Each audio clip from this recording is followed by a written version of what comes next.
Hello my dear student, मैं Amitabh sir आप लोग के सामने आप लोग के समझ कक्षा 10 का एक्सरसाइज नंबर 1.2 लेकर उपस्थित हुआ हूँ। एक्सरसाइज नंबर 1.2 का पहला प्रश्न। आप लोगों का समय ज़ाया न करते हुए आइए मैं प्रारंभ करता हूँ। पहला प्रश्न है, निम्नलिखित संख्याओं को अभाज्य गुणनखंडों के गुणनफल के रूप में व्यक्त कीजिए। पहला है 140। आप लोग पढ़े होंगे, ये कक्षा 4, 5, 6 का सवाल है। एक तरह से 140 का हमको अभाज्य गुणनखंड। सबसे पहले अभाज्य क्या होता है? अभाज्य संख्या का मतलब यह होता है कि वह संख्या जो एक और अपने के सिवा किसी और से न कटे। जो एक और अपने के सिवा किसी और से न कटे। जैसे 13 है, देख लीजिए 13 है, यह एक और स्वयं यानी 13 के सिवा किसी और से नहीं कटा, इसलिए इसे अभाज्य संख्या कहते हैं। इसी के रूप में हमको व्यक्त करना है गुणनफल के रूप में। तो सबसे पहले आप लोग एलसीएम निकालना जानते ही हैं। जैसे 140 से पहला ही सवाल लीजिए। हम लोग इसका एलसीएम निकालने के लिए 2 से भाग देते हैं। 2 7 14 यानी 70 दूना के 140 होता है। पुनः 2 से भाग देंगे, 35 दूना के 70 यानी 35 होगा। अब यहाँ पे 5 से भाग दीजिए, 5 7 35, पुनः 7 से भाग दीजिए, 1 होगा। अर्थात पहला प्रश्न 140, इसका अभाज्य गुणनखंड क्या होगा? 140 का अभाज्य गुणनखंड यहाँ पे आप लोगों के सामने बताया भी गया है। क्या होगा? 2 गुणे 2 गुणे 5 गुणे 7 होगा। ठीक है, यही पूछ रहा है कोई दिक्कत? इसी तरह से अगला चलते 156। 156 का कर लीजिएगा। आपका आएगा 2 गुणे 2 गुणे 3 गुणे 13। ठीक है, इसी तरह से निकाल लीजिएगा। अगला है 38 3825।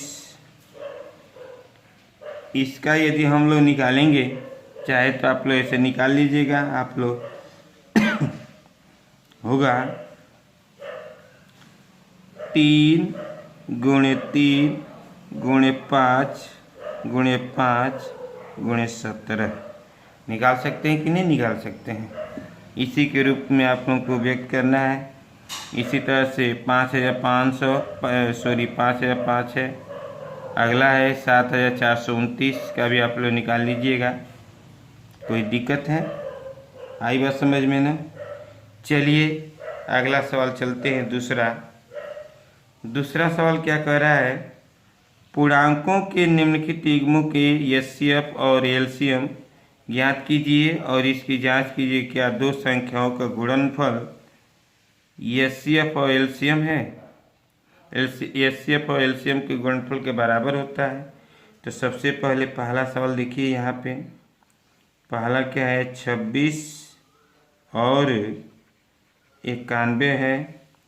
हम लोग सबसे पहले इसका एचसीएफ और एलसीएम निकालेंगे, वो भी गुणनखंड विधि से। तो सबसे पहले हम लोग 26 का गुणनखंड करेंगे तो 13 दूना के 26 अर्थात 2 गुणे 13 होगा। अगला है 91। 13 7 91 होता है, यानी 7 गुणे 13 होगा। आई बात समझ में? अब यहाँ पे एचसीएफ निकालना है। एचसीएफ मीन्स क्या होता है, ध्यान दीजिएगा। जिन संख्याओं का एचसीएफ निकालना होगा उन दोनों संख्याओं का हम लोग लसा लेते हैं, गुणनखंड के रूप में व्यक्त करते हैं, और जो संख्या दोनों में होती है वही उसका एचसीएफ होता है। आई बात समझ में? नहीं आई तो आइए देखिए एग्जाम्पल के माध्यम से। यहाँ पे दिया भी गया है। मेरे कहने का मतलब यह है कि 26 और 91 का गुणनखंड करेंगे इस रूप में, और जो संख्या इन दोनों के गुणनखंडों में उपस्थित होगी वही हमारा एचसीएफ होगा। जैसे 13 यहाँ भी है, 13 यहाँ भी देख ही रहे हैं, तो 13 दोनों में है, इसलिए इसका एचसीएफ क्या होगा? 13 होगा।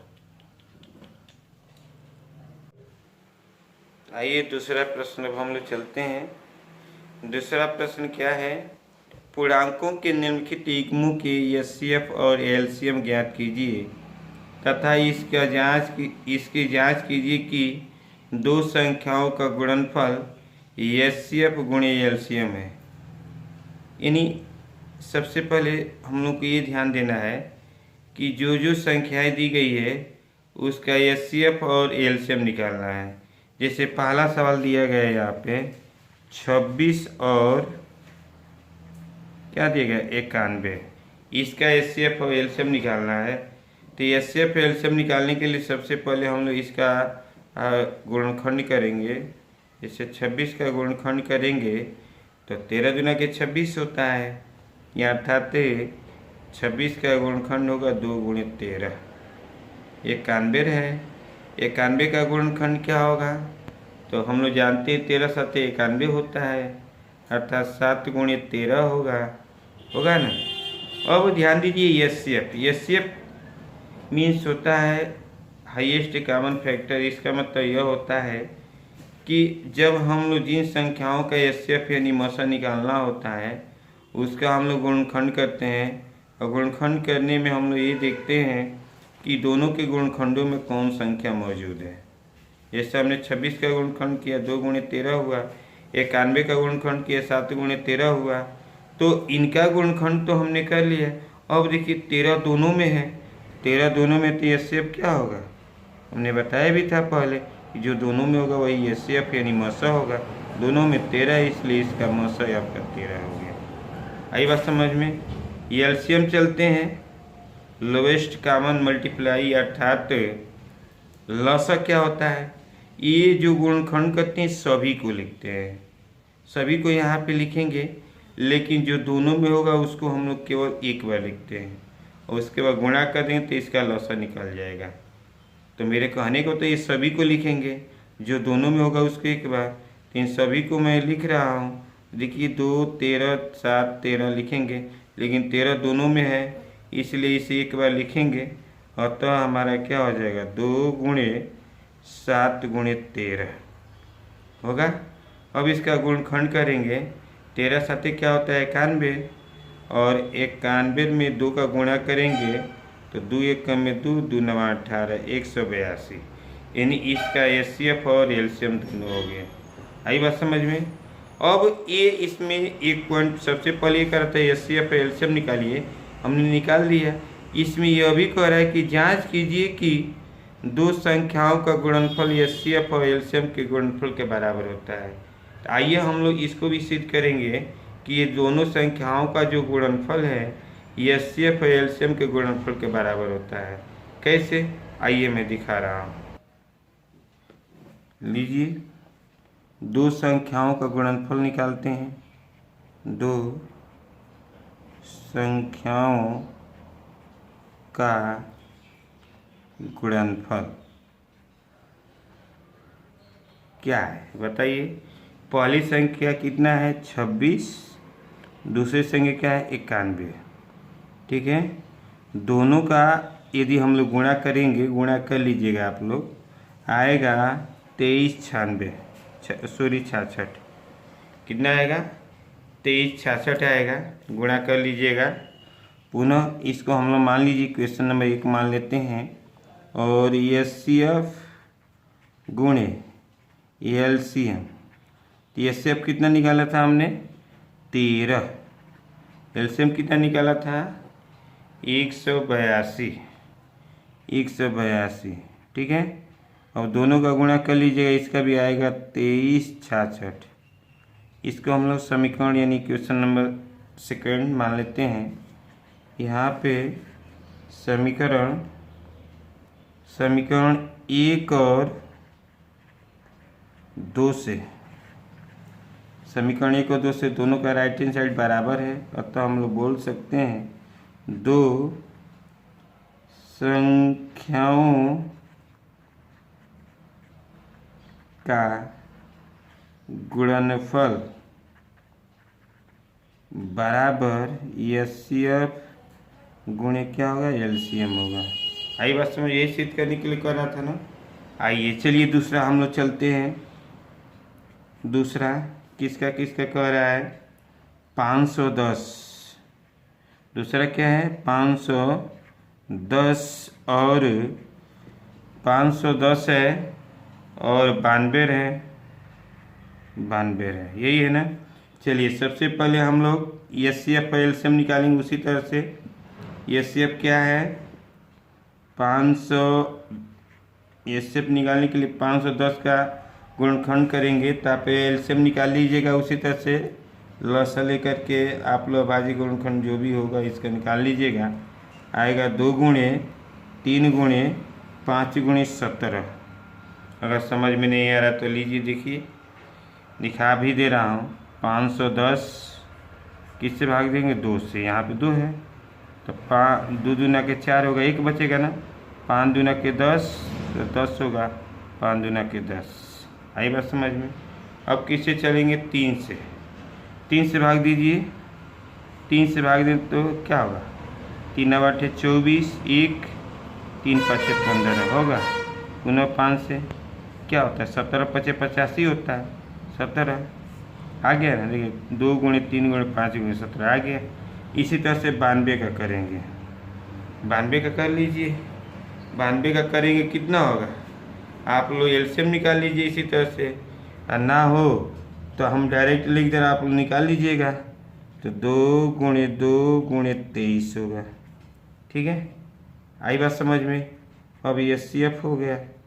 एचसीएफ क्या होगा, मसा हमारा होगा क्या होगा, हम बताया भी हो कि जो दोनों में होगा वही होगा। दोनों में देखिए 1 1 2 मिल रहा है ना। और कोई देखिए 3 है, यहाँ पे 3 नहीं है, 5 है, यहाँ 5 नहीं, 17 है, 17 नहीं है, 23 है, 23 नहीं है, यानी दोनों में 2 मिल रहा है, तो इसलिए हमारे एचसीएफ का हो गया 2 हो गया। अब एलसीएम लीजिए, सभी को लिखेंगे लेकिन जो दोनों में होगा उसको एक बार लिखेंगे। आई बात समझ में। तो ये 2 बार लिख लीजिए, हो गया 2, हमारा 2 बार हो गया। इसमें 2 आ ही जाएगा, 3 लिख लीजिए, आ गया, 5 हो गया, 17 हो गया, 23 हो गया। देख लीजिए सब लिखा हूँ, लेकिन दोनों में 2 मिल रहा है एक बार, इसलिए हमने 2 ही 2 लिखा हूँ। 3 2 है लेकिन हमने 2 ही 2 लिखा हूँ, ठीक है। अब इसका गुणनफल यदि गुणा कर लीजिएगा आप लोग, आएगा कितना, 23,460 आएगा। कितना आएगा, गुणा तो कर ही सकते हैं आप लोग, 23,460 आएगा। ये हमारा एचसीएफ हो गया, एलसीएम हो गया। अब कह रहा था 2 संख्याओं का गुणनफल एचसीएफ और एलसीएम के गुणनफल के बराबर होता है। तो 2 संख्याओं का गुणनफल लो, 2 संख्याओं का गुणनफल बराबर क्या होगा, पहली संख्या क्या है, 510 गुणे 92। अब इसका गुणा करेंगे, हम लोग गुणा करें, आप लोग कर लीजिएगा, 46,920 गुणा तो कर ही सकते हैं। अब आइए क्या होगा, मान लीजिए क्वेश्चन नंबर फर्स्ट, एचसीएफ गुणे एलसीएम बराबर क्या होगा। एलसीएम कितना है बताइए, 2 है, एलसीएम कितना है, 23,460। 2 का गुणा करिए, 0 2 6 12 को 2 2 चौके 8 1 9 2 3 6 2 दूना के 4। समीकरण नंबर 2 आ गया ना। अब ध्यान दीजिए, समीकरण 1 और 2 से तुलना करेंगे। समीकरण 1 और 2 से यानी तुलना करना, दोनों का देखें, 46,920 46,920, अतः बोल सकते हो 2 संख्याओं का गुणनफल बराबर HCF गुणे LCM। आया ना?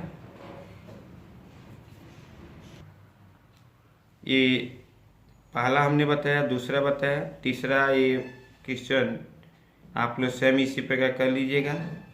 अगर नहीं भी आएगा, नहीं भी अगर आप लोगों को आएगा, कोई डाउट होगा तो आप लोग कमेंट के माध्यम से बताइएगा, इसको भी सॉल्व करके बना दूंगा। तो आइए चलते हैं अगला प्रश्न,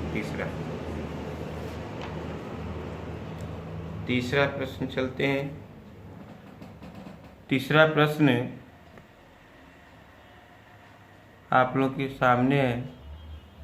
अभाज्य गुणनखंड विधि द्वारा निम्नलिखित पूर्णांकों के LCM HCF ज्ञात कीजिए।